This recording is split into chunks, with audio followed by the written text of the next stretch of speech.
વિશે પરિચયમાં વાત કરીએ તો એમનું વતન જૂનાગઢ છે અને ત્યાં તેમણે જે કહેવાય અભ્યાસ કરેલો છે master of journalism in mass and mass communication Saurashtra યુનિવર્સિટીમાંથી. આમ એમને કોમર્સ જે કહેવાય કે કોમર્સના વિદ્યાર્થી પણ રહી ચૂક્યા છે.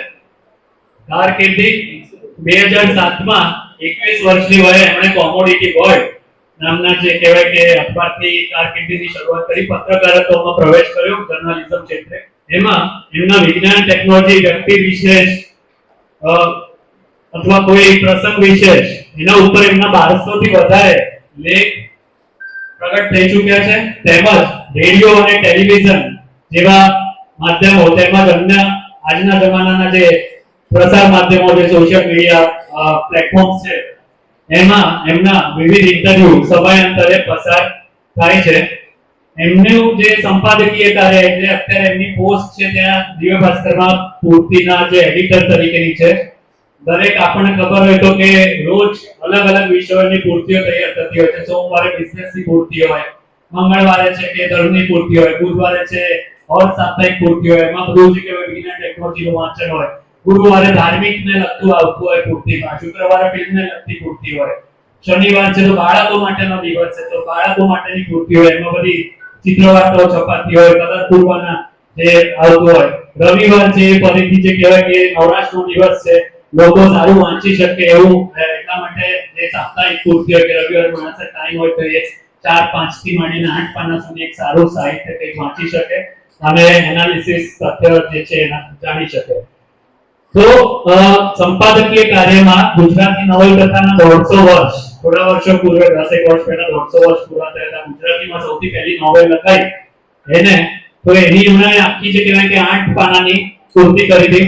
વિશ્વયુદ્ધના 100 વર્ષ તો એ 1914 થી લઈને 2014 સુધી એ પ્રથમ વિશ્વયુદ્ધના 100 વર્ષ પૂરા થયા ત્યારે આખું સ્પેશિયલ પેજ કર્યું એમણે. એ સિવાય ચંપારણ સત્યાગ્રહના 100 વર્ષ 1917 થી 2017 સુધી આવતીકાલની ટેકનોલોજીઓ છે, હવે ભવિષ્યની ટેકનોલોજી. જેમાં ગઈકાલના પેપરમાં જેનો આર્ટિકલ હતો કે દુનિયાનું પહેલું જે યુદ્ધ છે ડ્રોન યુદ્ધ, એ યુક્રેન અને રશિયા વચ્ચે લડાઈ રહ્યું છે, જેમાં માણસોની પણ ડ્રોન લડી રહ્યા છે અને ડ્રોનને કેવી રીતે અટકાવવા એની ટેકનોલોજીઓ વિકસી રહી છે. ગઈકાલના પેપરમાં જ દિવ્ય ભાસ્કરમાં તમે પૂર્તિની અંદર એનો આર્ટિકલ જોઈ શકશો. ગુજરાતી સાહિત્યમાં જે માઇલસ્ટોન બનેલા પુસ્તકો વિશે એમણે વિવિધ વિષયો પર પૂર્તિઓ તૈયાર કરી છે. એમની કોલમ જે છે એનું નામ સમયાંતર છે, જે વૈશ્વિક ઘટનાઓ પર છપાય છે અને વિશ્વ સિનેમાનો આસ્વાદ કરાવે છે. આપણે સેન્ટમાં જે સીપીડી ની અંદર જે તમને ફિલ્મ બતાવી છે ગાડીને માં ચડાવી દો તો કોને લાવો મારું છે કે એમની પાસેથી પણ સજેશન્સ મેં લીધેલા છે, કારણ કે વર્ષોથી જે ફિલ્મો છે એના વિશે લખે છે. આજે રસ્તામાં આવતા પણ એમને વાત કરી કે અત્યારે ઓસ્કાર એવોર્ડ છે એમાં કઈ બેસ્ટ ફિલ્મ છે એનું રિઝલ્ટ ડિક્લેર થઈ ગયું હશે એટલે અમે પછી ગૂગલ કરીને એની માહિતીને આપણે કરી કે અત્યારે કઈ ફિલ્મને વર્લ્ડની અંદર ઓસ્કાર એવોર્ડ મળી રહ્યો છે. તો વર્લ્ડ સિનેમા નામની કોલમ પણ અત્યારે ગુજરાતીમાં પિક્ચર વિશે બહુ કહેવાય આવ્યું હતું. બ્રેવ હાર્ટ્સ પુસ્તક છે, આમાંથી આજે મને લાગે છે કે ઘણી બધી વાત કરશે. આ બ્રેવ હાર્ટ્સની અંદર એવા બધા વ્યક્તિઓ વિશેની વાત છે કે જેઓ જીવનમાં ઘણો બધો સંઘર્ષ કર્યો. ડેલી સંઘર્ષ નહીં પણ એનાથી બહારનો સંઘર્ષ કારકિર્દી માટેનો હોય કે પછી પોતાના જીવનના અર્થ આપવા માટેનો કોઈ સંઘર્ષ હોય કે કેટલીક આપણને જે કહેવાય મુશ્કેલીઓ દરેકના જીવનમાં આવતી હોય તો એવી જે કહેવાય ને કે બહુ જ કપરી મુશ્કેલીઓ હોય અને એમાંથી જે લોકો બહાર આવ્યા છે એની સામે લડીને તો એ બધાને બ્રેવ હાર્ટ્સ કહેવાય છે. પછી જે શૂરવીર લોકો છે, સાહસી લોકો છે, એના 3 સંગ્રહો એમના પ્રગટ થયેલા છે. જેમ્સ બોન્ડ વિશે ગુજરાતીમાં સૌથી પહેલા આખી ન્યૂઝપેપરની અંદર સિરીઝ કરી છે. બોન્ડની પિક્ચરો એટલે ટેકનોલોજીનો ભંડાર કહી શકો તમે. જાતની ટેકનોલોજીની વાતો આવે એમાં. સાયન્સ ટેકનોલોજી સિવાય જેમ્સ બોન્ડની ફિલ્મો એ થઈ શકે જ નહીં. તો એ જેમ્સ બોન્ડની ફિલ્મો વિશે એમણે ન્યૂઝપેપરમાં સિરીઝ કરી હતી અને એના ઉપર એમણે પુસ્તક લખ્યું છે. એકાદ પિક્ચર શૂટિંગ તો અમદાવાદમાં પણ કાલુપુર રેલવે સ્ટેશને થયું છે કે થવાનું હતું, સાબરમતી રેલવે સ્ટેશને 2008 ની વાત છે. તો એ બધા સ્થળો વિશે પણ એ પુસ્તકમાં વાત છે. એક બાળકો માટેનું પુસ્તક છે તો પાંડવપ્રસ્થ નામનું છે. રખડે મહારાજા અને રખડે રાજા. રખડે શબ્દ આપણે એ અર્થમાં નથી કે લેવાનો જે રીતે આપણે રોજિંદા જીવનમાં વાપરીએ છીએ કે આ રખડવા નીકળ્યો કે એ નહીં, પણ કોઈ અર્થ સાથે જવાનું. એમનું જર્નલિઝમ એમની માસ્ટરી એ છે કે ખૂણા કાચરાની જગ્યા હોય ગુજરાતની, ભારતની, ત્યાં જવાનું અને ત્યાંથી સ્ટોરી લાવવાની, જે આખી સેન્ટર સ્પેડ સ્ટોરીઝ અમે અહીંયા વાત કરશે તેઓ એમના લેક્ચરમાં. તો એવા કોઈ જેની પાસે કદાચ મોબાઈલ નથી ને એવું લોકેશન કે એની કોઈ સ્વતંત્ર ઓળખ નથી, પણ એને કંઈક સંઘર્ષથી વિજય મેળવ્યો છે કોઈક રીતે નાનો એવો, કે જેની સરકારી જે કહેવાય કે લેવલ ઉપર કે મોટા લેવલ પર મીડિયાએ બહુ નોંધ લીધી નથી, એવી સ્ટોરીઝ એમણે કરી છે. તો એવી રખડે મહારાજને પ્રવાસનો આનંદ પણ લેવાનો અને સાથે આવા પાત્રો વિશેની વાત કરવાની, જેમાં કેટલાકમાં મને પણ લાભ મળ્યો છે.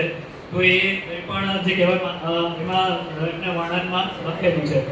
પુસ્તકનો પરિચય જે છે એ મેં આપી દીધો છે.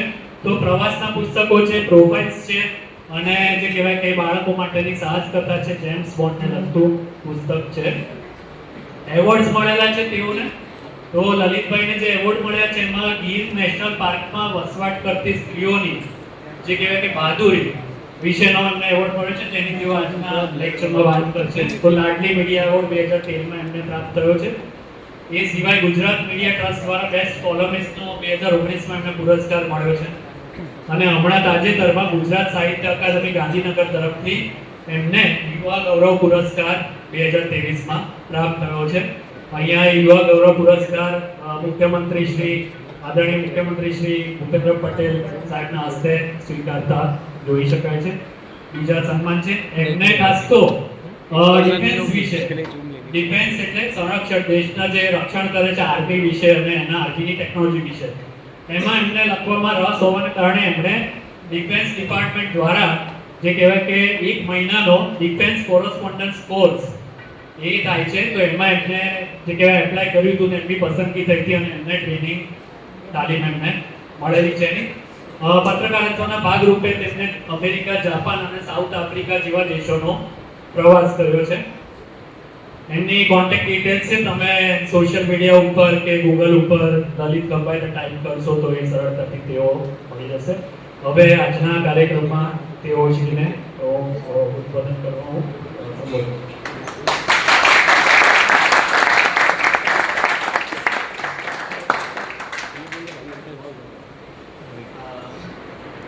प्राध्यापकों, विद्यार्थी मित्रों, मारा मित्र ईशान આવે છે વાત છે कितना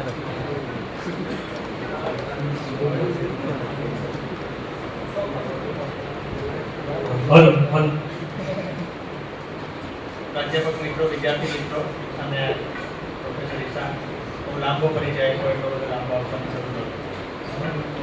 તો મારે જે વાત કરવાની છે પત્રકારત્વમાં મેં કેટલીક એવી મહિલાઓ વિશે લખ્યું છે કે જે કદાચ એટલી બધી જાણીતી નથી. આપણને એવું કહેવામાં આવે કે મહાન મહિલાઓની વાત કરીએ તો આપણને ઇન્દિરા ગાંધી યાદ આવે, પછી બીજા કોઈ યાદ આવે, ત્રીજા કોઈ યાદ આવે, પ્રથમ શાસન કરનાર ત્યાં સુલતાનનું નામ યાદ આવે. એટલા માટે આપણને યાદ આવે કે એ બધા નામો તમે પાઠ્યપુસ્તકમાં ક્યાંક ને ક્યાંક ભણ્યા છો, જનરલ નોલેજની ચોપડીઓમાં વાંચ્યા છે. તો સવાલ એ થાય કે એના પછી કોઈ મહિલાઓએ મહત્વપૂર્ણ કામો નથી કર્યા, અથવા તો મહાન મહિલા અથવા તો મોટું કામ એટલે શું હોય? સમાજને લાગે મોટું એ જ મોટું છે એવું નથી, એનો પોતાનો સંઘર્ષ છે. તમે લોકો અહીં નાના સેન્ટરમાં રહીને ભણો છો તો એ તમારો પોતાનો સંઘર્ષ છે. એટલે સમાજને કદાચ મોટું ના લાગે પણ તમારા માટે તો મોટી વાત હોય. એટલે મેં થોડી મારા જે વિવિધ વિષયો લખ્યા છે એમાં આવી મહિલાઓ વિશે એની મારે વાત કરવાની છે.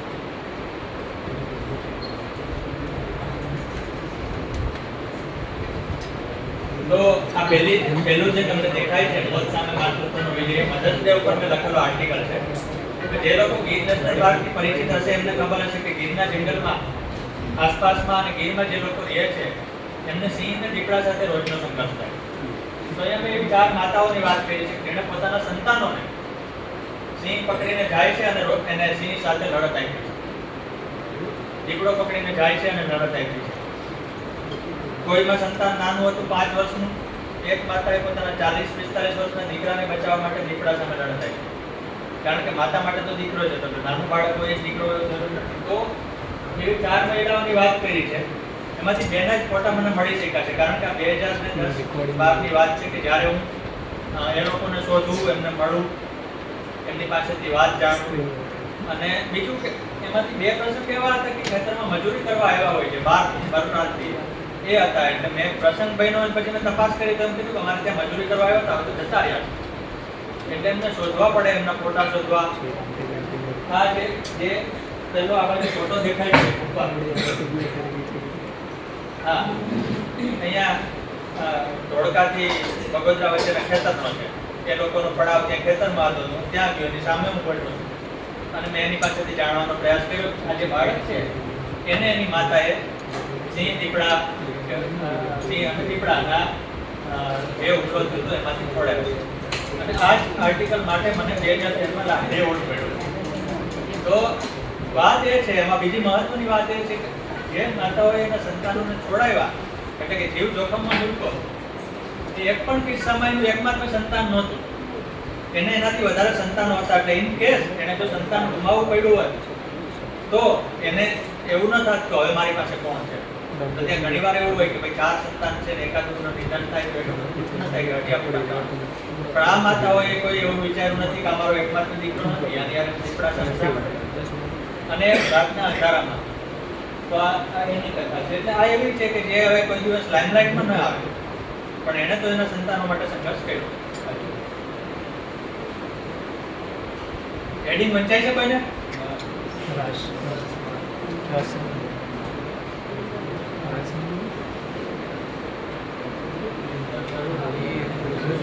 હવે વંચાય છે? તમારામાંથી બીજા કેટલા લોકો ખાય છે? બીજા કેટલા લોકો ખાય છે?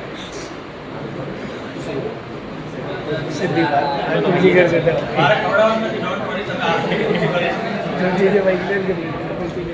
પછી એવોકાડોનો જ્યુસ પીતા હોય અથવા તો સલાડ ખાતા હોય અથવા તો નાન સાહેબ.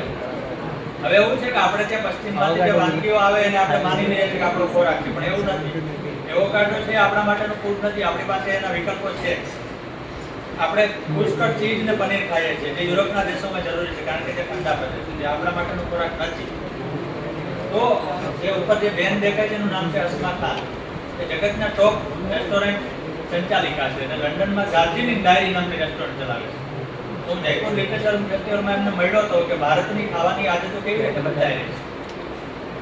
આપણે આપણા ટિફિનનો પ્રકાર બદલાઈ ગયો છે, આપણા ખોરાકનો ટેસ્ટ. હવે આપણને પાસ્તા છે આપણું ફૂડ લાગે છે, પીઝા છે આપણું લાગે છે.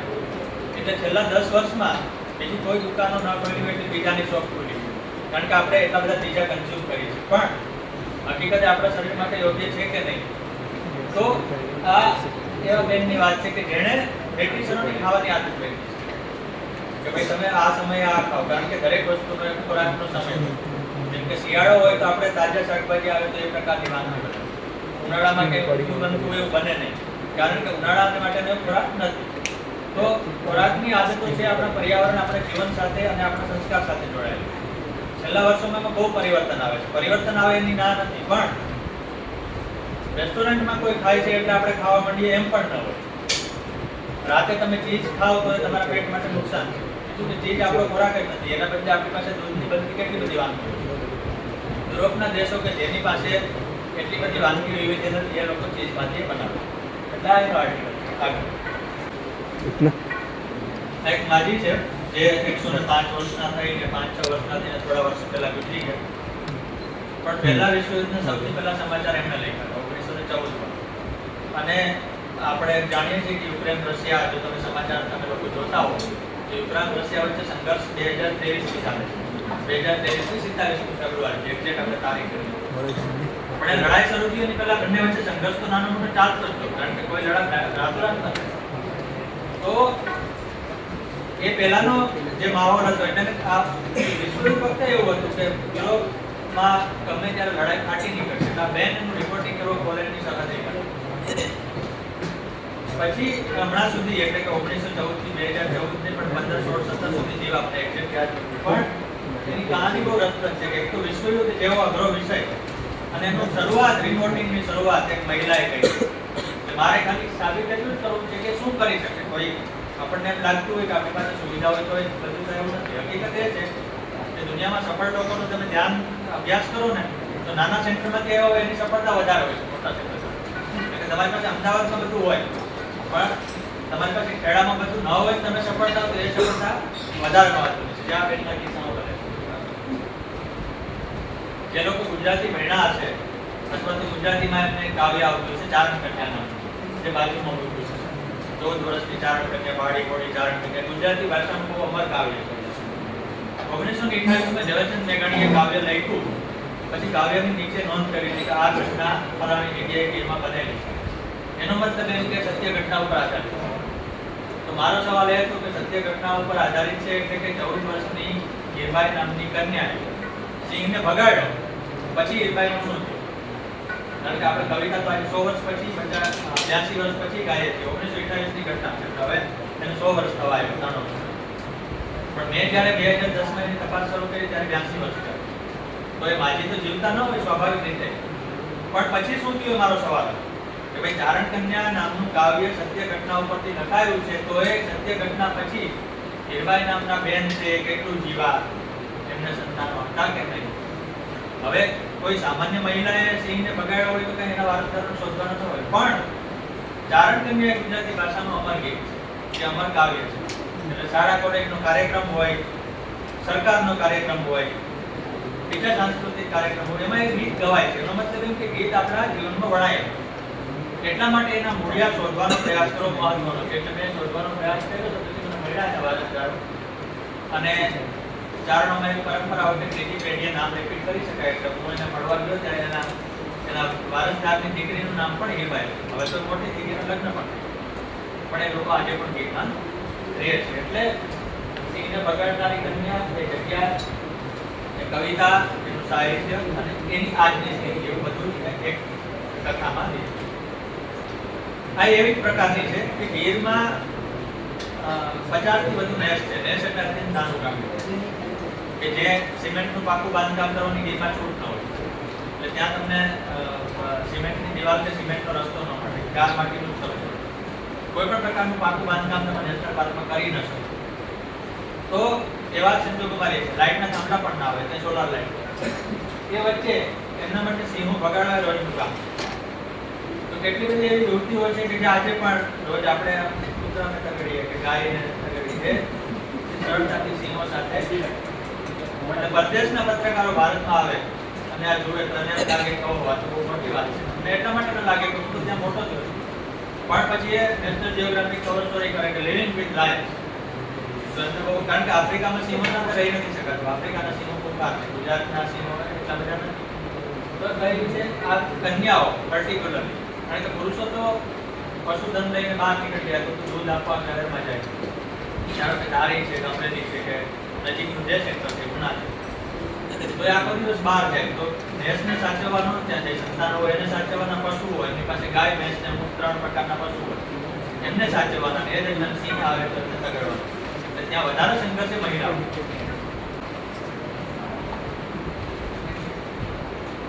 ફોટામાં દેખાય છે બે યુવતીઓ છે, ખાખી ડ્રેસ પહેરેલી. એ ફોરેસ્ટ ગાર્ડ છે. ફોરેસ્ટ ગાર્ડ તરીકે મહિલાઓ હોય એની અત્યારે આપણને નવાઈ ન લાગે, પણ 2011 માં ગુજરાતમાં પહેલી વાર ગીરના જંગલમાં મહિલાઓની ફોરેસ્ટ ગાર્ડ તરીકે ભરતી થઈ. તો દુનિયા ગમે એટલી આગળ વધી હોય, પણ ફોરેસ્ટ જંગલનું રક્ષણ કરવાનું મહિલાઓને કામ, યુવતીઓને કામ 2011 માં પહેલી વાર સરકારે સોંપ્યું. હવે તો પછી ઘણા બધા જંગલોમાં લેડી ફોરેસ્ટ ગાર્ડ છે, અને ગીરમાં તો બહુ પોપ્યુલર છે, જેના ઉપર નેશનલ જિયોગ્રાફિક અને ડિસ્કવરી ચેનલે ડોક્યુમેન્ટરી પણ બનાવી. એમાં ચોરી કારણ કરી, કારણ કે આ વાંચીને ઇન્ડિયા ટુડે લખ્યું. તો ઇન્ડિયા ટુડે વાંચીને એ લોકોએ પરદેશી ચેનલોએ જોયું ઓકે આપણે વનરાજ કહીએ છીએ સિંહોને, તો એનું રક્ષણ કરવાનું કામ આ વ્યક્તિઓ કરે છે. એટલે આ એની વાત. અને એ બાજુમાં જે લીલા કલરનું છે કે દીપડો સિંહ પકડવાનું પાંજરું છે. આ પછી એના પછી નર્મદાનું જંગલ છે, ત્યાં પણ તો હું દર વખતે એ લોકોને જંગલમાં જઈને મળ્યો, એમની કામગીરી કેમ છે સાથે 8 દિવસ 3 દિવસ રહું, અને પછી જોઈ અને લખું, જેથી મારા લખાણમાં લખી એટલી ઓથેન્ટિસિટી. બે તસવીરમાં બે છે. આ બાજુ છે એનું નામ છે લતિકા નાથ, અને પહેલી બાજુ છે એનું નામ છે મીના. પણ એ સાઉથ ઇન્ડિયન યુવતી છે. એ સિંહો ઉપર સંશોધન કરવા આવી હતી 2007-8 પીએચડી કરવા. જેમ તમે જે વિષયમાં ભણતા હોય આગળ તમારે ડોક્ટરેટ કરવું હોય તો તમે કેમિસ્ટ્રી ભણતા હોય તો એના વિશે કરો, તમે સાયન્સ બીજા કોઈ સાયન્સની સ્ટ્રીમ ભણતા હોય તેના વિશે કરો, તમે સાહિત્ય ભણતા હોય તેના વિશે કરો. એમ એને ફોરેસ્ટ મેનેજમેન્ટ પણ કરે. તો સિંહોના રિપ્રોડક્શન એટલે કે એમાં સંતાનો સિંહોમાં કઈ રીતે બાળકોની એની પેટર્ન શું છે, ગ્લોબલ વોર્મિંગને કારણે કે બદલતા પર્યાવરણને કારણે એમને કઈ અસર થઈ છે કે કેમ, એવું બધું સંશોધન કરવા આવ્યું. પણ એ પહેલી યુવતી હતી કે જેણે સિંહો ઉપર સંશોધન કરવાનું પસંદ કર્યું. અને આ બાજુ જે બેન છે એણે વાઘ ઉપર કામ કર્યું. એ મધ્યપ્રદેશના છે. આપણે જાણીએ છીએ કે મધ્યપ્રદેશમાં વાઘની સંખ્યા મોટે પાયે છે. તો વાઘનો વિસ્તાર કેવો હોય છે, કઈ રીતે વાઘ છે, કારણ કે આપણને એવું લાગતું હોય કે આપણે પ્રાણી સંગ્રહાલયમાં જઈ અને સજીવોને જોઈ લઈએ અને સમજી લઈએ, પણ એવું નથી. જે લોકો વર્ષોથી કામ કરે છે એ લોકો પણ સજીવોને સમજી શકતા નથી. એટલે દર વખતે નવા નવા સંશોધનો જરૂર છે બધાને. એટલે તમે બાળકી દેખાય છે, મોટો મોટો છે પણ નાનકડી બાળકી, નાનકડી 5 વર્ષ. બીજું એવું કે ગીરના દેશમાં રહે છે અને પોતાની માતા સાથે બીજા ખેતરમાં કામ કરવા ગઈ. જેમ કે ધારો કે તમે લોકો બધા એની સામે કેનાલની સામે કોઈ ખેતરમાં જાવ ત્યાંથી પાછું આવવાનું, એટલે ખેતરમાં કામ કરવા ગઈ છે. પછી બાળકો હતા, બધા બાળકો પાછા આવતા હતા. માતાને સાંજ સુધી કામ કરવાનું, પણ બાળકો તો એમ જ આંટો મારવા ગઈ છે, પાછા આવતા. એમાં વચ્ચે નાનકડું ઝરણું આવ્યું, એટલે બાળકોમાં અંદરો અંદર સ્પર્ધા થઈ, એટલે કોઈ આને ઝરણું ક્રોસ કરવામાં મદદ ન કરી. એટલે એને શું કર્યું, પાછી માતા પાસે નીકળવા ગઈ, પણ એ ભૂલી પડી ગઈ જંગલમાં. પછી 11-12 કિલોમીટર ચાલી આખી રાત. એ જંગલમાં ચાલી કે જ્યાં દીપડા હતા, એ જંગલમાં ચાલી કે એના ઉઘાડા પગે હતા, એની પાસે બૂટ ચંપલ તો સ્વાભાવિક કઈ હતું જ નહીં. અને આવી રીતે આવા જ વસ્તુઓ કર્યા હતા, એટલે એમ કઈ નહોતું કે કારણ કે ટ્રેકિંગ માટે નહોતી ગઈ, પણ એ જંગલમાં ચાલી. અને ચાલતા એને તો ખબર નહોતી, ચાલવાનું રોવાનું બધું ચાલ્યું. પણ એ બીજા દિવસે નજીકના ગામ પહોંચ્યું. એટલે ગામવાળાએ જોયું, ગામમાં તો બધાને ઓળખતા હોય કે આપણા ગામની છોકરી નથી તો કોની છે. એટલે એને પૂછ્યું તો એને પોતાના વિશે જાજી ખબર નહોતી, પણ પાંચી એનું નામ હતું એટલું એને ખબર હતું. અને રોવાનું ચાલુ રાખ્યું. બીજું કે એને કાંટામાં લાગેલા હતા, કારણ કે જંગલમાં ઉગાડવા નીકળી. પછી ગામવાસીઓએ થોડી બુદ્ધિ લડાવી કે આપણે ફોરેસ્ટ વિભાગને જાણ કરો, કારણ કે ક્યાંયથી તો બાળકી ગુમ થઈ હોય તો એને ફરિયાદ કરી. અને એવું જ થયું.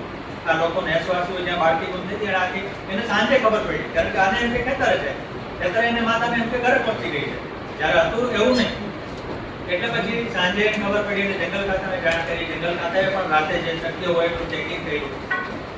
પણ એવું તો નથી કે ફોન લગાડવાનો સો મળી જાય. બીજું કે ગીરમાં તો તમારી પાસે આજે ફોન હોય છે, ત્યાં નેટવર્ક આવે જરૂર નથી. આ તો 11ની વાત છે. અને એ બાળકી પાસે તો શું હોય નિશાની માટે કે ભાઈ એને શોધવી કેમ. તો પછી બીજા દિવસે પેલા ગામવાળાએ કીધું કે ભાઈ કોઈની બાળકી ખોવાની છે તો કાંઈ ખોવાની છે, કારણ કે આનો પોશાક જોઈને ગીરમાં ખબર પડી જાય કે આ કોઈ દેશમાંથી આવે છે.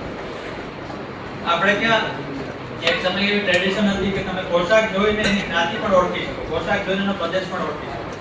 હવે અત્યારે એવું છે કે બધા ટી-શર્ટ પહેર્યા હોય એક સરખા ડ્રેસ પહેર્યા હોય એટલે કહી ન શકાય, પણ જો પરંપરાગત પોશાક હોય, આજે પણ આપણે કેટલીક જ્ઞાતિના પોશાકથી ઓળખી શકીએ છીએ. કારણ આનો જે વસ્ત્રો હતા એના આધારે ગામવાસીઓને એટલી ખબર પડી કે કોઈ નેસની છે, પણ એની નેસ માટે ક્યાં કોન્ટેક્ટ કરવો.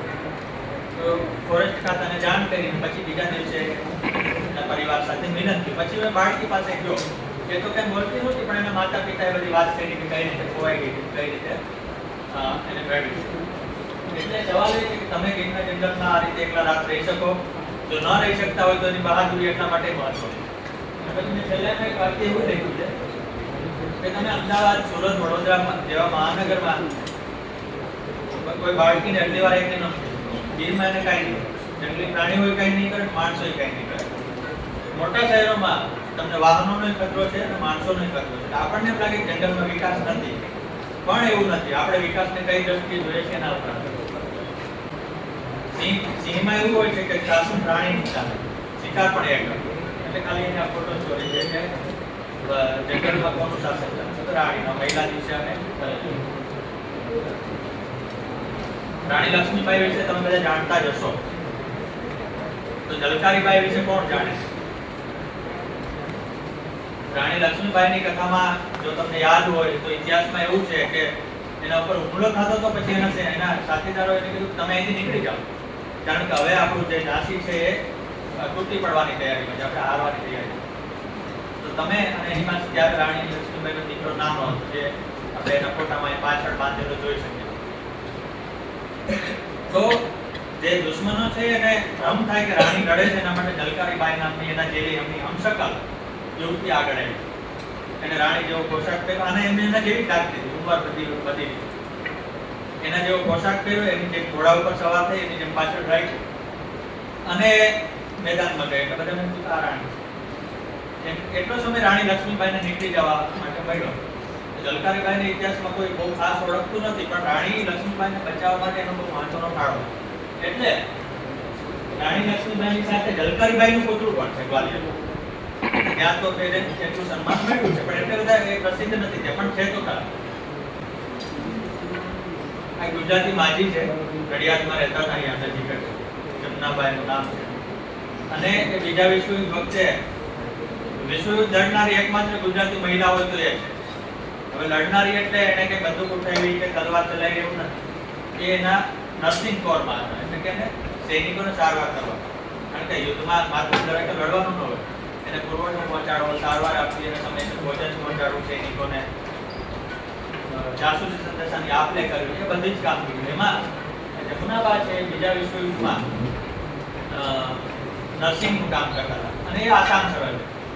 એટલે વાઇસરોય માઉન્ટ બેટન એમને મળવા ગયા એની આખી ટીમને. તો એ વાત એ ગૌરવપૂર્વક યાદ કરતા હતા કે માઉન્ટ બેટન અમને મળવા આવ્યા હતા. પછી તો એણે પાછલા વર્ષોમાં અમદાવાદમાં કાંકરિયા જોયું છે, એમાંય કામ કર્યું. તેના ગળામાં બધા અજગર દેખાય. ગામડામાં રહેતા હોય લોકોને કદાચ અજગર સાપનો એટલો બધો ડર ન લાગે, કારણ કે દરેક સાપ કઈ ઝેરી નથી હોતા, પણ એ તો કામ જ કરતા હતા. પછી એ પેલા હાથી ઉપર ચડાતા છે. અને આ બધા કટિંગ છે હું અહીંયા આપતો જાય છે, કોઈને પછી પાછળથી વાંચવામાં રસ પડે તો લોકો વાંચી જાય. એટલે આ એક એવી મહિલાની વાત છે કે જે વિશ્વયુદ્ધ સુધી પહોંચી આસામ સરહદે 1945. વિશ્વયુદ્ધ એટલે 1939 થી 45. પણ એના વિશે આપણે ત્યાં નડિયાદમાં રહેતા તેની બાજુમાં કદાચ કોઈને ખબર નહોતી, હું શોધવા ગયો ત્યાં. આ માધાપર કચ્છમાં આવેલું છે. જે લોકો કચ્છથી વાકેફ હશે અથવા કચ્છમાં રહેતા હશે અથવા ત્યાંથી માઇગ્રેટ ત્યાં હશે એમને જાણીતો કિસ્સો છે, એટલો અજાણ્યો નથી. એ 1971 ના યુદ્ધ વખતે ભુજ નામનું એક ફિલ્મ આવ્યું છે, સંજય દત્ત વાળું, કદાચ કોઈ જોયું હોય તો. ફિલ્મમાં જે મહિલાઓ છે આ બધી એને કામ સોંપવામાં આવ્યું કે રનવે રાતે રાત બનાવો, કારણ કે રનવે વગર ફાઇટર વિમાન ઉડી ન શકે. ફાઇટર વિમાન ઉડી ન શકે તો આપણે લડી ન શકીએ. તો મહિલાઓ માધાપરની, જે હવે એશિયાનું સૌથી ધનિક કામ ગણાય, એને કામ સોંપવામાં આવ્યું કે ભાઈ આપણે અહીંયા રનવે બનાવવાનો છે. એટલે બધી મહિલાઓએ મળી. તો મહિલાઓ ભેગી થાય તો શું કરી શકે છે, યુદ્ધનું પાછું કઈ રીતે પલટી શકે. કારણ કે જો રનવે ના બન્યો હોય તો ભારતમાં જે ગમે એટલા ફાઇટર વિમાનો હોય એ કામ નથી લાગતા, કારણ કે ફાઇટર વિમાનને તમે આમ ફેંકી ન શકો, એને ઉડવું જ પડે. અને પાકિસ્તાને જે એક્ઝિસ્ટિંગ રનવે હતો, એને એના ઉપર બોમ્બ મારો કર્યો, એટલે એ ચાલે એમ નતો. ફટાફટ એને રિપેર કરવો પડે, નવો કરવો. એ કામ બધી મહિલાઓ કર્યું. તેમાંથી ઘણી મહિલાઓ આજે જીવે છે. સરકાર પ્રસંગો પાછળનું સન્માન પણ કરે છે. હવે તો માધાપરના પાછળ મોટું સ્મારક પણ બને છે. પણ ઇન્દિરા ગાંધી એને મળવા આવ્યા ત્યારે કીધું કે મારી પાસે આજે આટલી બધી ઝાંસીની રાણીઓ છે. ગાંધીજીના વિશે તમે વાંચવું જાણ્યું, એમના બાનું નામ પુતળીબા હતું એટલી આપણને ખબર છે.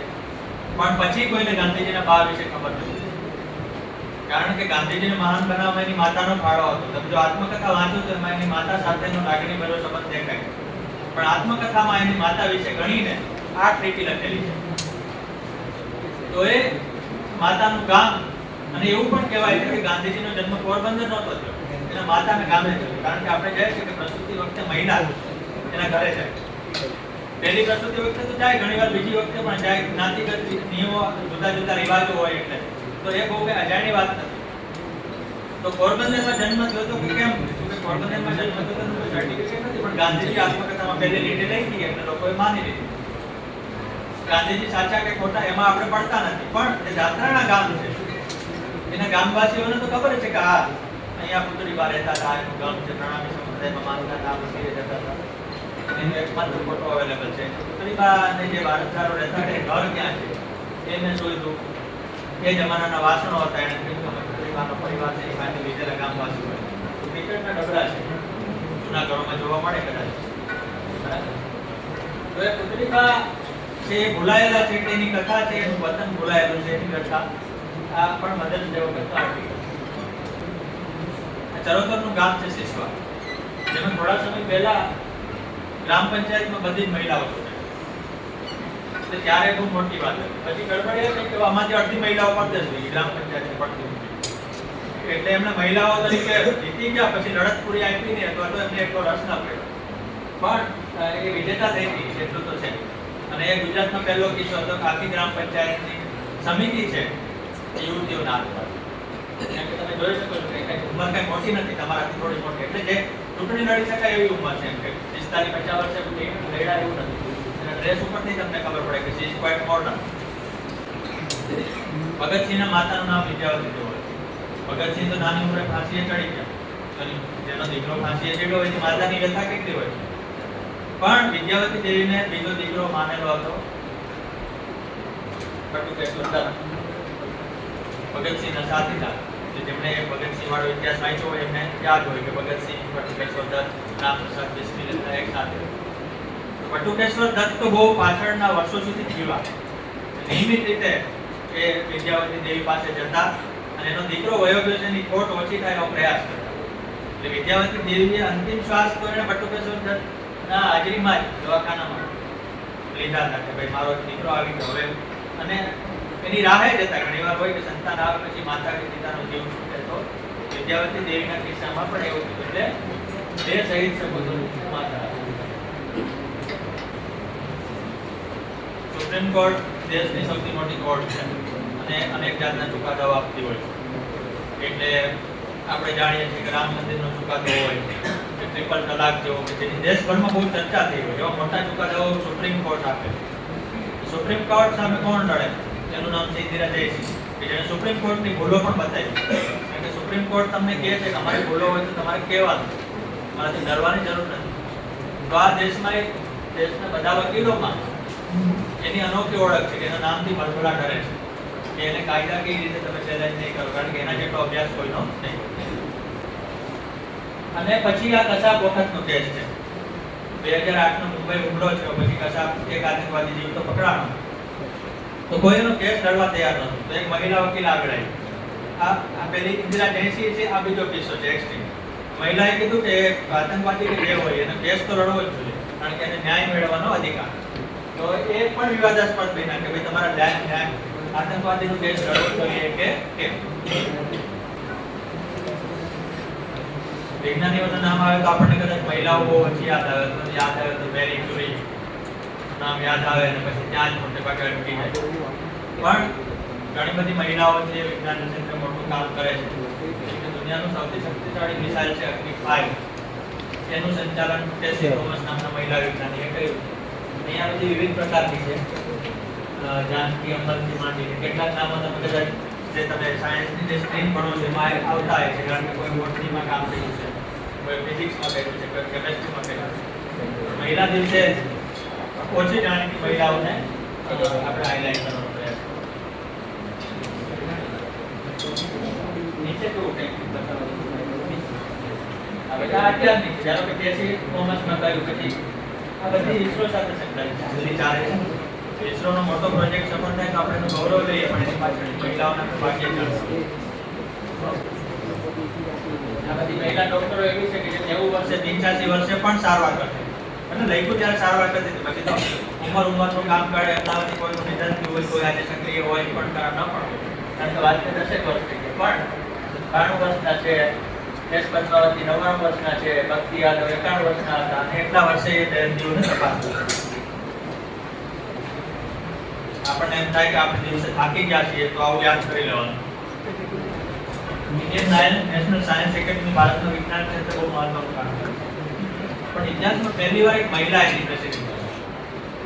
તો એક મહિલા જ્યારે પ્રેસિડેન્ટ બને ત્યારે મહત્વની વાત છે, એટલે એના સમાચાર છે. અને કોર્સો જે બાયોલોજી ભણતા છે એમને સેલ એટલે કે કોર્સ આવશે તો આવ્યા. વિજ્ઞાન ક્ષેત્રે નોબેલ પ્રાઇઝ બહુ ખોટું છે. તમે લોકો જે ફિઝિક્સ, કેમેસ્ટ્રી, સાયન્સ એટલે સ્ટેમ વાળી જે ફોર્મ્યુલા ભણતા હશે એમને ખબર હશે. અને ગયા વર્ષનું જે નોબેલ મળ્યું એમાં એક હતું mRNA રસી. એટલે કોરોના વખતે આપણને સૌથી વધારે જરૂરિયાત રસીની પડી. હવે રસીનું સાયન્સ એવું છે કે 5-10 વર્ષ પહેલા કોઈ રસી બની ના શકે, કારણ કે પ્રોસેસ બહુ ધીમી છે. પણ કોરોના વખતે એટલો સમય નહોતો, એટલે બધે રસી બનાવવાની બીજી, ત્રીજી, ચોથી પદ્ધતિઓ છે SOG, અને એક છે mRNA. mRNA ને કારણે રસી ઝડપથી બનતી છે, વધુ અસરકારક છે. એટલે આપણામાંથી જે લોકોએ રસી લીધી હશે એમને ખબર હશે કે રસી પછી તમને બહુ માનસિક રાહત નથી. ભલે તાવ આવે તો રસીની સાઈડ ઇફેક્ટ થાય તો જે રસી સાચી ગણે, સાઈડ ઇફેક્ટ ન થાય કે રસી નિયમ ન હોય. પણ રસી શોધનારા જે બે છે, બ્લુ વાઇસમેન અને કેટરીન કેરિકો, એ બેનને રસી મળ્યા, નોબેલ મળ્યું પછી વાહવાહી થઈ, પણ એ સંશોધન કરતા હતા ત્યારે એની યુનિવર્સિટી એમને કાઢી મૂક્યા. એમના કામને એટલું મહત્વ નહોતું આપ્યું, પણ એને સંશોધન પડતું ન હતું. એટલે પછી જે યુનિવર્સિટીએ કાઢી મૂક્યા હતા એ જ ફરીથી બોલાવીને સન્માન કરે. તો એક મહિલાનો સંઘર્ષ છે, એમાં સફળ થાય છે અને એમાં દુનિયાની શિક્ષા થાય છે. કારણ કે રસી આવી તો આપણે બધા રસી લઈ શકીએ. આપણે જ્યારે રસી લઈએ ત્યારે આપણને ખબર નથી હોતી કે એ રસીના સંશોધન પાછળ કોઈ મહિલાએ આવો સંઘર્ષ કર્યો છે કે જેણે કહ્યું. એવું નથી માત્ર મહિલાએ કહ્યું, પુરુષોને એવો સંઘર્ષ છે. એડવર્ડ જેનરે તો પોતાના શરીર ઉપર રસી આપી અને રસીનું વિજ્ઞાન શરૂ કર્યું 1718મી સદીના અંતમાં. પણ આ મોડર્ન જમાનામાં પછી mRNA શું છે નીચે સમજાવ્યું છે સાયન્સ દ્વારા. સુનિતા વિલિયમ્સ અત્યારે અવકાશમાં છે અને ફસાયેલા છે. અવકાશમાં જાય ત્યારે આપણને ગૌરવ થાય, પણ ત્યાં કઈ એવું રોજી પિક્ચર નથી હોતું. તમારે નાની જગ્યામાં રહેવાનું છે, નાની જગ્યામાં રોજે રોજ રહેવાનું છે, એક સરખું રૂટીન ફોલો કરવાનું છે.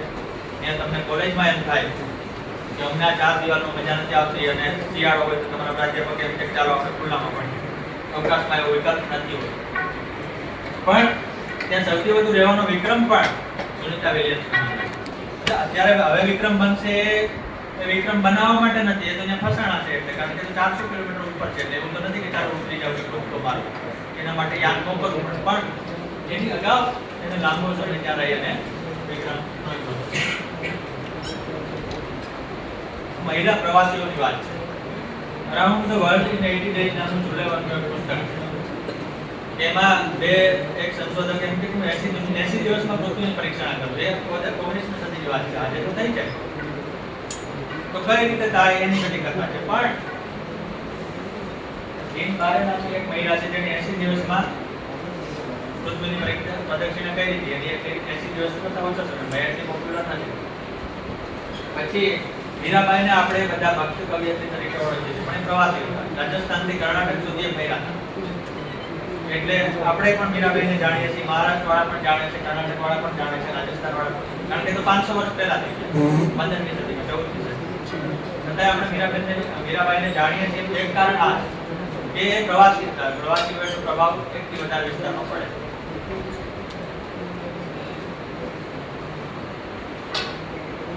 એટલે ટૂંકમાં એવી મહિલાઓની વાત કરી છે કે જેણે જે તે સમયે અવકાશ યાત્રા કરી હોય કે બીજી યાત્રા કરી હોય કે દરિયો ઓળંગવો હોય કે સાયકલ લઈને નીકળી પડ્યા.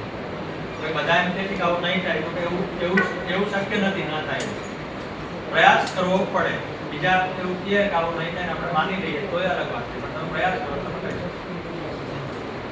વેલેન્ટિના ટ્રેસ્કોવા છે પહેલી મહિલા અવકાશ યાત્રી તરીકે જાણીતી છે, અવકાશમાં જનાર પ્રથમ મહિલા. મજાની વાત એ છે કે એ ઘરમાંથી બહાર ન જાય, માતા ઘરમાં પૂરી રાખે. અને એને ટ્રેનિંગ લેવા ગયો અવકાશ યાત્રી તરીકે પસંદ થઈ જાય, તેને માતાને કીધું નહોતું. એની માતાને સમાચાર ટીવીમાં આવ્યા ત્યારે ખબર, કારણ કે માતા કંઈ કામ કરતી હતી, પાછળ ટીવી ચાલુ હતું કે રેડિયો ચાલુ હતો. એમાં નામ આવ્યું, મારી દીકરીનું નામ કેમ આવે છે? મેં ધ્યાનથી સાંભળ્યું. કીધું હું તો કોલેજના પ્રોજેક્ટમાં આવ્યું. પછી ખબર પડી ગયું, કારણ કે પસંદ એવું કહે તો જવા નથી. એવું નહોતું કે અવકાશ યાત્રી એટલે ઘટના મજા આવે. બોલિવૂડના ફિલ્મો જોતા હો તો તમે સ્ટીવન સ્પીલબર્ગ નામના એક ડિરેક્ટર છે જેણે ટાઇટેનિક જેવી ઘણી બધી ફિલ્મો કરી. એમના એક વર્ષની જગ્યાએ ફિલ્મ નીકળી, પછી છૂટા પડી ગયા. પણ એ પોતે પણ ડિરેક્ટર છે, સફળ ડિરેક્ટર, ઓસ્કર વિજેતા. તો મોટા ડિરેક્ટર છે એટલે નહીં, પણ પોતે સ્વતંત્ર ઓળખ ધરાવે છે, એટલા માટે એ મહત્વનું છે. એટલે એના પ્રોફાઇલ જેમ્સ બોન્ડની ફિલ્મો હમણાં વાત કરી તો જેમ્સ બોન્ડની ફિલ્મો જેણે જોયો એને ખબર હોય કે બોન્ડ ગર્લનો રોલ બહુ જ મહત્વનો. કાં તો એ જાસૂસ હોય, કાં તો એ કાતિલ હોય, કાં તો એ દેશપ્રેમી હોય, દેશપ્રેમી ગમે તે હોય, પણ બોન્ડ ગર્લ વગરની કોઈ જેમ્સ બોન્ડ ફિલ્મ હોઈ શકે નહીં. 1953 થી આજ સુધીમાં 26 બોન્ડ જેમ્સ બોન્ડ ફિલ્મો બની છે. બધા જ બોન્ડ ગર્લ છે પછી બહુ પોપ્યુલર થઈ છે. તો આ કે બધાની વાત છે. ભારતીય નૌકાદળની ટીમ છે, નૌકાદળની મહિલાઓ છે, જેણે સમુદ્ર માર્ગે આખી દુનિયાની પ્રદક્ષિણા કરી, હોડી લઈને. બરાબર છે. ખાસ પ્રકારની ઓળખ બનેલી. તો એમને જાત જાતના સંઘર્ષ હોય, કારણ કે તમે આવી સ્પર્ધામાં ઉતરો ત્યારે નિયમ હોય કે તમારે કોઈ બંદર ઉપર નહીં જવાનું, તમારે કાંઠે નહીં આવવાનું, જાત જાતના. એટલે અથવા તો નક્કી હોય કે તમારે આખા પ્રદક્ષિણમાં 4 જ વાર કાંઠે આવવાનું, તમારું જરૂરનું પૂરું હોય. સમુદ્રમાં તમે ફસાઈ જાઓ ત્યારે શું થાય, 4 મહિના હોય એટલી વસ્તુ શું કરે, બોડીમાં કંઈ તકલીફ થાય. આપણે જે ખેતી કામ કરતી કે ઘરકામ કહી લઈએ કરતી મહિલાઓનું કામ છે કે કામ ગણાતું નથી, એ બહુ કમનસીબી છે. કોઈ નોકરી કરે છે, કોઈ ડોક્ટર છે, કોઈ પ્રાધ્યાપક છે, કોઈ પત્રકાર છે અને પૈસા કમાય છે એટલું કામ ગણાય મહિલા. પણ જે ઘરકામ કરે છે એટલું જ મહત્વનું અથવા તો સૌથી વધારે મહત્વનું. એવી રીતે મહિલા બળદગાડું ચલાવે છે. ખોટો પેલો છે ડાકો છે. હવે ગામડામાં જોયું કે મહિલાઓ બળદગાડે ચલાવતા નવાઈ નથી, પણ ભારતનું અર્થતંત્ર ખેતી આધારિત છે અને ભારતની ખેતી છે મહિલા આધારિત. જો મહિલાઓ નીકળી ગઈ તો દેશની ખેતી છે રાતોરાત પડી ગઈ. તો આ એની વાત છે કે ભારતના જીડીપીમાં 13% જેટલો ફાળો મહિલાઓ ખેતી સાથે સંકળાયેલી આપે છે. પણ કમનસીબે આપણી સિસ્ટમ છે એ તો કામ ને કામ નથી કરતી, તો તેમ માને છે કામ તો કરવાનું. અને પુરુષો માને એવું નથી, મહિલાઓ માને કે આ ઠીક છે, આ થોડું કંઈ કામ કરે છે. પરદેશમાં રહેતી મહિલાઓ ભારતને બીજો આર્થિક લાભ કરાવે છે. એટલે આ તો 1 વર્ષનો આંકડો છે. હવે પરદેશમાં રહીને કમાતી હોય તો આપણે જાણીએ છીએ કે ભારતમાં પૈસા મોકલે, એને રેમિટન્સ કહેવામાં આવે. તો પુરુષો મોકલેના આંકડા હોય, એવી રીતે મહિલાઓએ જે મોકલ્યું છે એનો આંકડો છે 6025. એવરેસ્ટ ઉપર પ્રથમ જનારનું નામ યાદ હોય, હિલેરી બસેન્ટ 1953 26 મે. પણ ભારતમાંથી મહિલા ગયા હતા 1983 કે આસપાસ. હા, બેચેન્દ્રી પાલ હતા. તો બેચેન્દ્રી પાલને કેવો સંઘર્ષ કરવો પડે. બેચેન્દ્રી પાલ તો યાદ છે કે મેં તમારી સાથે વાત કરી પછી થોડું, પણ એને એવરેસ્ટ આરોહણના 30 વર્ષ થયા ત્યારે મેં કહ્યું કે કઈ રીતે તમે પડકાર, હવે એવરેસ્ટ આરોહણ પ્રમાણમાં સરળ થઈ ગયું, ત્યારે કેટલો પડકાર હતો, મહિલા તરીકે પડકાર વધારે. ડાયન ફોસી નામના મહિલા વિજ્ઞાની છે.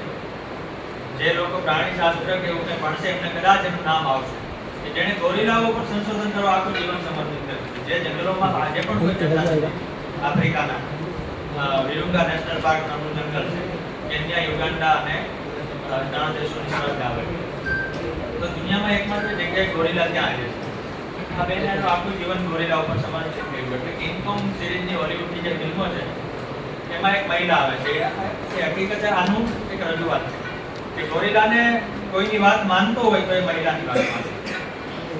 તો એ આ ડાયન ફોસીને એ રીતે અંજલિ આપી.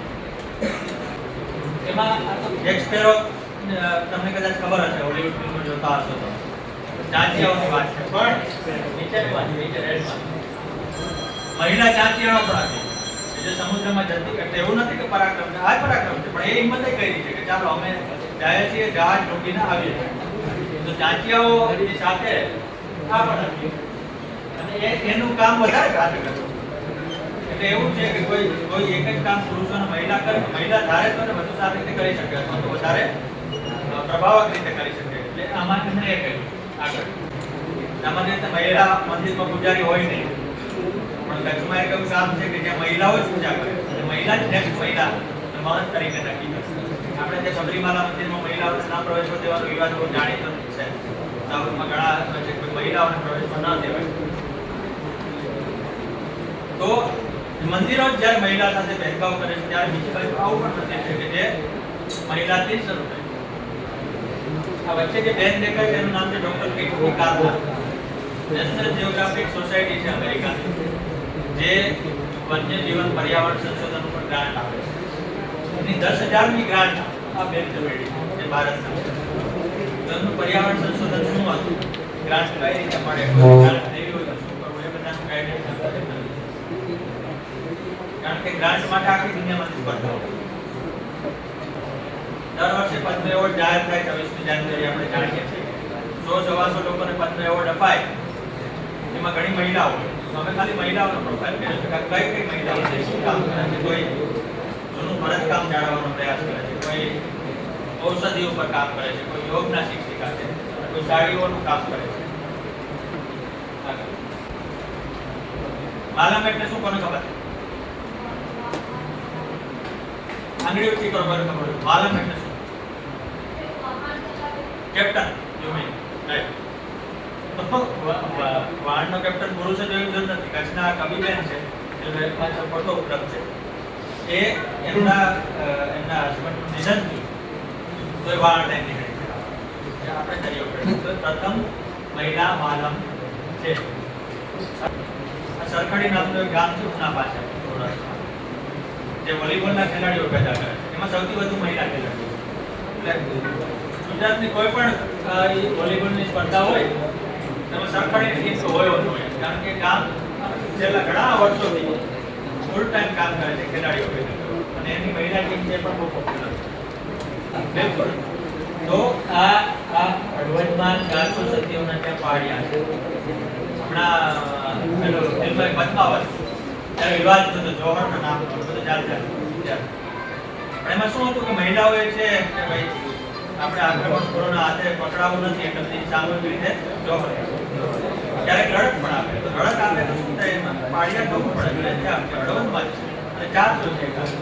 મહિલાઓને આટલા બધા પાડિયા એક સાથે હોય એવી જગ્યા બહુ છે. શું દેખાય છે તસવીરમાં તમને? તો એક છોકરી એના ઉપર સંશોધન કર્યું છે કુંભના મેળામાં જઈને. આ વખત નથી, અગાઉ. હવે તો તેને આગળ બીજું કામ કરતા છે. વાત એ છે કે આપણને એમ લાગે કે સમાજ કેમ જ કરવું એમ નહીં. તમે તમારા મનથી વિચારો તો તમે નવી ઓળખ. આ બધી જ મહિલાઓ કે યુવતીઓ કે સ્ત્રીઓ એવી છે કે જેણે જે ચાલ્યો આવે છે ઢાંચો મારવાને બદલે એમ વિચાર્યું કે હું નવું શું કરી શકું.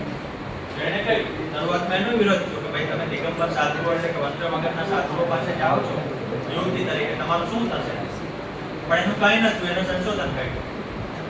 એને સાધુઓ ઉપર વિશ્વાસ એટલો પડ્યો, સાધુઓને એના ઉપર એટલો વિશ્વાસ પડ્યો. બધી માહિતી આપી. 40 જેટલી છે. 40 જેટલી અલગ અલગ પ્રકારની મહિલા, યુવતી, સ્ત્રીઓ, બાળકી બધાને લઈને મારે ખાલી એટલું જ કહેવાનું છે કે ધારે કોઈ પણ વ્યક્તિ ધારે તો ખાલી તમારે વિચારવાનું બંધ નથી કરવાનું. વિચારવાનું ચાલુ રાખો, તમે નવું કરી શકો. હવે તમારે કઈ સવાલ પૂછવાના હોય તો બરાબર છે. તો આજનો લેક્ચર બિલકુલ આમ જુદી જાતનો અનુભવ થયો હશે બધાને કે આવી પણ દુનિયા છે કે હજી એક સ્લાઇડમાં અમે દત્રાણા ગામમાં હતા, બીજી સ્લાઇડમાં તમે સરડવમાં લઈ ગયા, ત્રીજામાં તમે કોઈ જે કહેવાય કે બીજા કોઈ દેશમાં આપણે ગયા, અંતરિક્ષમાં આંટો મારી આવ્યા આપણે. એટલે તો બધે વાતનો સારી છે કે દુનિયાભરમાં બધી જગ્યાએ સ્ત્રીઓ પહોંચી છે, સંઘર્ષ કરીને આગળ આવી છે. સ્ત્રીઓને બે મોરચે સંઘર્ષ હોય. એક તો કુટુંબ જીવનમાં જે સંઘર્ષ હોય છે એ અમુક ઉંમર પછી ઘર બદલાય છે અને એમનો સંઘર્ષ ચાલુ થાય છે. શિક્ષણ માટે સંઘર્ષ કરવો પડે છે. આજે જેટલા પણ અહીંયા ગર્લ્સ છે બેસીને ભણી શકે છે તો સાવિત્રીબાઈ ફૂલેને યાદ કરવા પડે. એટલે ભારતમાં જે વેસ્ટર્ન એજ્યુકેશન સ્કૂલોમાં પહેલા ફક્ત છોકરાઓને શિક્ષણ આપવામાં આવતું હતું, એમણે જે કહેવાય કે મહારાષ્ટ્રની અંદર મહિલાઓ માટે સ્કૂલો શરૂ કરી, બાળકીઓ માટે એમને ભણાવવાનું શરૂ કર્યું. ઘણા બધા જે કહેવાય કે પાત્રો આપણે તો પરિચિત પણ નહીં હોય કે આવું આપણી આસપાસ અહીંયા આણંદમાં આવા કોઈ માજી છે જે સેકન્ડ વર્લ્ડ વોરમાં જે કહેવાય કે આવું કર્યું છે. તો આવી કેટલીક કથાઓમાં હું પણ જે કહેવાય કે મને પણ એનો લાભ મળ્યો છે. એક અહીંયા કાનપુર નામનું ગામ છે આણંદ બાજુ ક્યાંક, ત્યાં 1857માં ઘણા બધા ક્રાંતિકારીઓને ફાંસીએ ચડાવી દેવામાં આવ્યા હતા. એ ફાંસીઓ વડ છે, હવે વડની પૂજા થતી હોય છે આપણે વડ સાવિત્રી તે સમયે. તો પણ એવો જે ઓજારો વડ હોય એની પૂજા ના થાય, કારણ કે ત્યાં તો બધાને ફાંસી મળેલી છે. તો એવો એક મોટો વડ વર્ષો પહેલા હતો. તો એમને ક્યાંકથી સમાચાર મળ્યા હશે. તો આજથી લગભગ 8-9 વર્ષ પહેલા એમણે કીધું કે ચલો આ શોધવા જઈએ. તો એ રીતે અમે જે કહેવાય શોધતા ક્યાંક કાનપુર પાસે એક નહીં, પાસે એક જેવા પાસે 2-3 ગામો હોય આસપાસમાં. તો કયા કાનપુરની વાત ચાલે છે ને એમાં પહોંચવાનું થાય. તો આજે આપણે જે જોઈએ કે વિષય જે છે બ્રિલિયન્ટ અને brave women skills and success stories. કોઈ પણ ક્ષેત્ર આપણે જોયું હશે કે એમાં મહિલા ન હોઈ શકે એવું ના કહી શકાય આજના જમાનામાં. કેટલાક બાયસ આપણી અંદર પણ હોય છે. અમે લલિતભાઈ છે ક્લાસમાં એક એક્ટિવિટી કરી છે. સ્ટુડન્ટ્સને પહેલા કહીએ કે આંખ બંધ કરો ને વિચારો કે સૌથી પહેલા ચિત્ર કોનું દેખાય છે. હું ડોક્ટર બોલું તો પુરુષ ડોક્ટર દેખાય છે કે મહિલા દેખાય છે? હા, એરફોર્સ પાયલટ બોલું, આર્મી મેન બોલીએ પછી કોનું ચિત્ર દેખાય છે તો કે વકીલ તરીકે કે જજ તરીકે તો હંમેશા બધે પુરુષનું જ ચિત્ર દેખાશે તો કેટલાક બાયસ હોય છે આપણી અંદર પછી આપણે ધીમે ધીમે કહીએ કે ના એવું નથી હોતું મહિલાઓ પણ જે કહેવાય કે એટલી સક્ષમ હોય છે કે એ પણ આ ક્ષેત્રમાં હોઈ શકે પણ આપણને એવી ટ્રેનિંગ મળી નથી તો થોડું આપણે એડજસ્ટમેન્ટ કરવું પડે છે એ જાતનું તો ધીમે ધીમે જેમ સમાજ બદલાય એમ આ બધા એડજસ્ટમેન્ટ થતા જશે તો આજના જે કહેવાય કે રૂસા અંતર્ગત યોજાયેલા કાર્યક્રમમાં અમારું આમંત્રણ સ્વીકારી અને બહુ શોર્ટ નોટિસમાં એને એક્સેપ્ટ કરી હજી તો અમે શુક્ર શનિવારે વાત કરી અને સોમવારે જે કહેવાય ટૂંકી મુદતમાં અહીંયા આવવા માટે જે કહેવાય કે સ્વીકાર કર્યો એ બદલ સૌથી પહેલા આપનો આભાર માનું છું આજનો આ કાર્યક્રમ RUSA coordinator doctor Rehana madam અને રૂસા કો કોઓર્ડિનેટર રિદ્ધિ મેડમના સહયોગથી અને જે કહેવાય એમના ફોલોઅપથી આ શક્ય બન્યું છે એટલે એમનો પણ સંસ્થા વતી રૂસા એ રાષ્ટ્રીય ઉચ્ચતર શિક્ષા અભિયાન જે અહીંયા બોર્ડ ઉપર લખેલું છે એ અંતર્ગત કોલેજોને આવા કાર્યક્રમો કોલેજોમાં નિયમિત રીતે કરતા રહે છે આખા ભારતભરની કોલેજોમાં તો આપણે સારા સારા આવા વક્તાને સાંભળવા મળ્યા એક તમે જે પેટનું આપણને ખબર નહીં હોય કે આવું કામ આપણી ભાષામાં થઈ શકે છે તો એ એમણે શક્ય કર્યું છે તો એ એમની મહેનત છે એમની YouTube ચેનલ છે તમે YouTube પર સર્ચ કરશો જસ્ટ જાણ માટે તો એ YouTube ચેનલ છે તો હવે નવા માધ્યમો જ્યાં આપણે તમે તમારી જનરેશનને છે થોડી અમારી જનરેશન આપણે બધા જે માધ્યમોને વધારે પસંદ કરીએ છીએ તો ત્યાં પણ એમની અવશ્ય હાજરી છે અને નિયમિત એમના વિડીયો બનાવતા રહે છે અને મૂકતા રહે છે ફરીથી લલિતભાઈ આપનો ખૂબ ખૂબ આભાર ફરીથી આ સંસ્થામાં અને બસ આ રીતે જે કહેવાય વિદ્યાર્થીઓને સરસ બીજા કોઈ નવા વિષય સાથે એ વખતે ચોક્કસથી સંબોધન કરજો તો આજના કાર્યક્રમ